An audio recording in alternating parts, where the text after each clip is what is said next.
just me, a man that's still life from another angle. I believe in law of karma.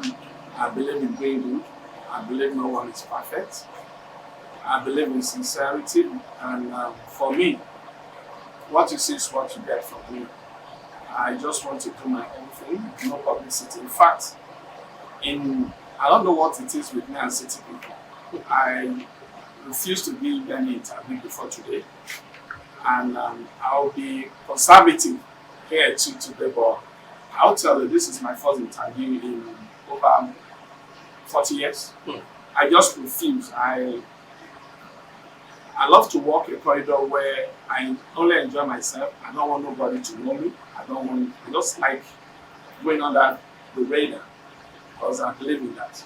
I just want to live long. And to live long, it's better you live under the radar so you're not spotted.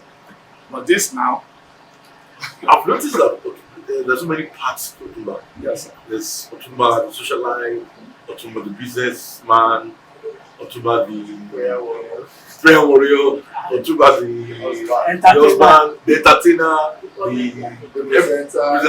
everything. So how do you balance out all of this? How do you manage all of this in one person? I'll put it this way. Growing up, I learned a lot of lessons from my dad. My father is after God, my dad is my hero. And he will tell you nothing is impossible if you put your mind in it.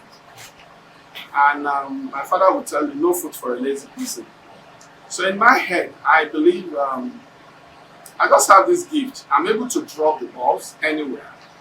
I can be a politician right now, and the next minute I'm an entertainer. I read a lot, I study a lot. So reading different kinds of novels, articles, educates me a lot. I might want to know about steel. I'll go from the beginning to the end. And that's more reason when, if you're preaching or you want to preach to me, be careful. Because the story you're bringing in the Bible, I would have read it from the beginning to the end. So to me, I think it's just natural gift. I give glory to God for giving me such talent. And I strongly believe every individual has such too. It depends on how you develop it. You also spoke about being an IT specialist. Which came first? Which one did you start with? Or maybe you should start from where you were born. And well, actually, my dad actually wanted me to be a military personnel. And I was sent to NBA about twice, which I refused. I've always seen myself as a socialite, that I want to be the quiet one. Growing up in our days, beer parlor was in thing. And I love that life. But if I'm a military guy, I cannot go out, enjoy after the soup and stuff. I want to be a businessman. I want to be in control of my own life.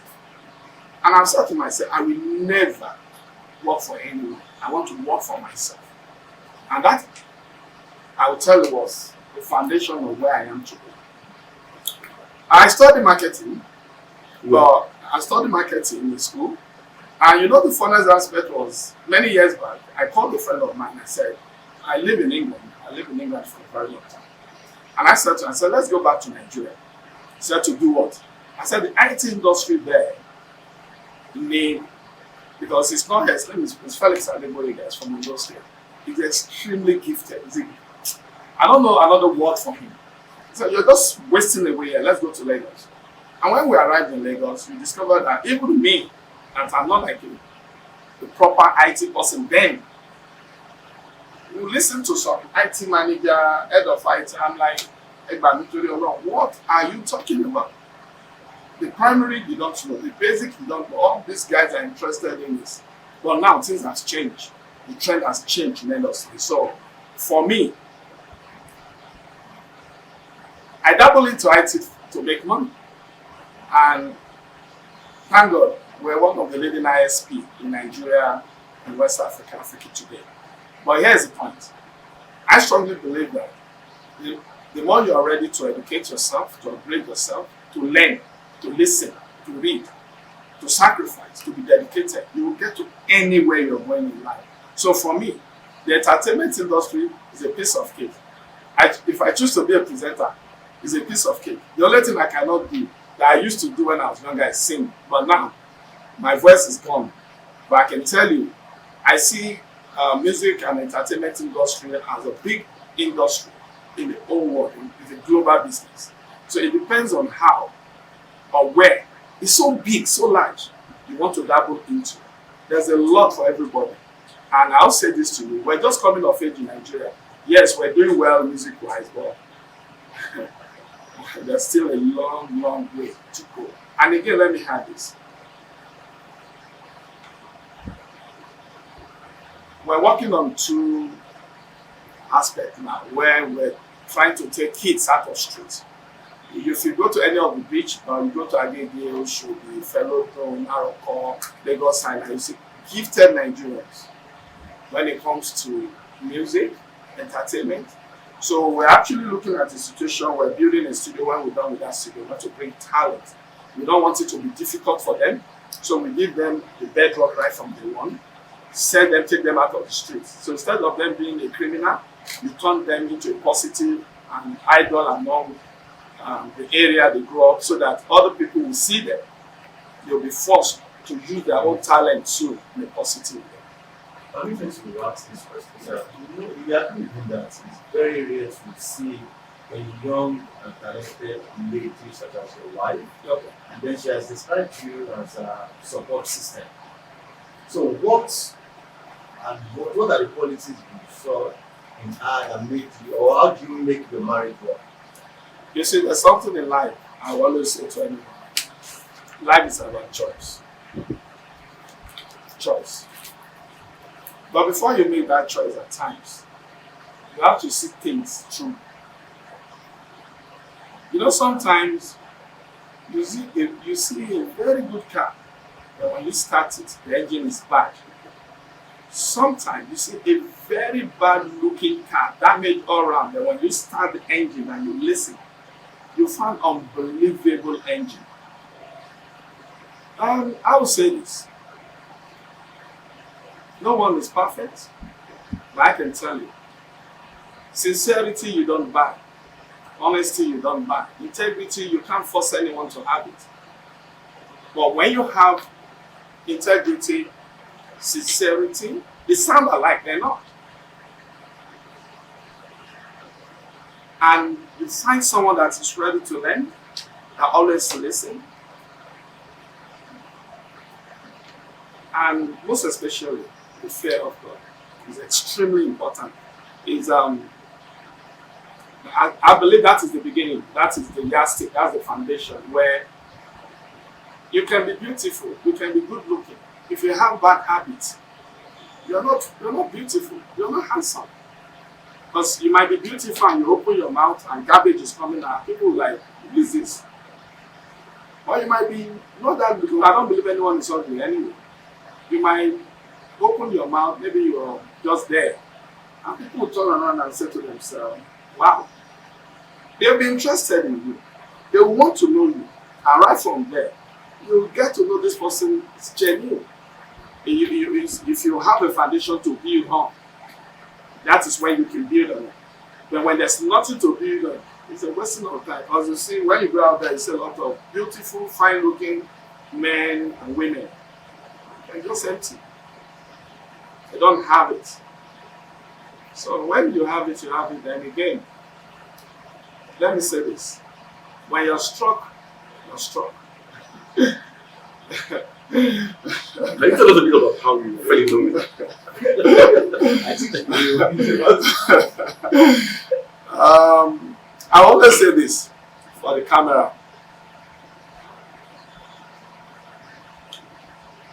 You know, sometimes people think you're happy and you're not. Everyone will see you, you look so happy, so damn happy outside. But deep down, when the door is closed, you're not happy. And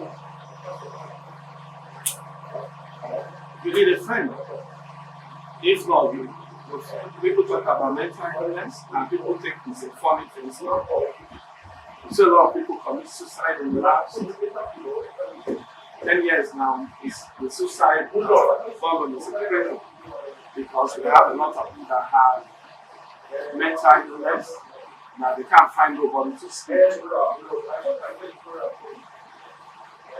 And that is part of life where if you find that person that you could connect to, talk to, and understand where you're coming from, where you're going together, you build something, it goes. So we're talking about how Otunba saw this fine chick and something, yeah, something inside Otunba. See, you don't tell a blind man that it's raining. All you need to do is allow him to go into the rain. He will define it by himself. So, that's the only way I can put it that will make sense. You don't tell a blind man it's raining.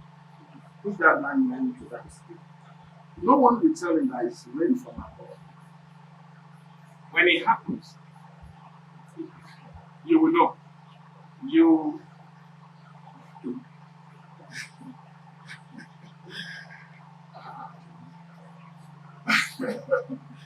it's deeper. It's deeper. Oh, I gave glory to God. How do you make the marriage work? Your wife was telling us how you used to do this for her, not that.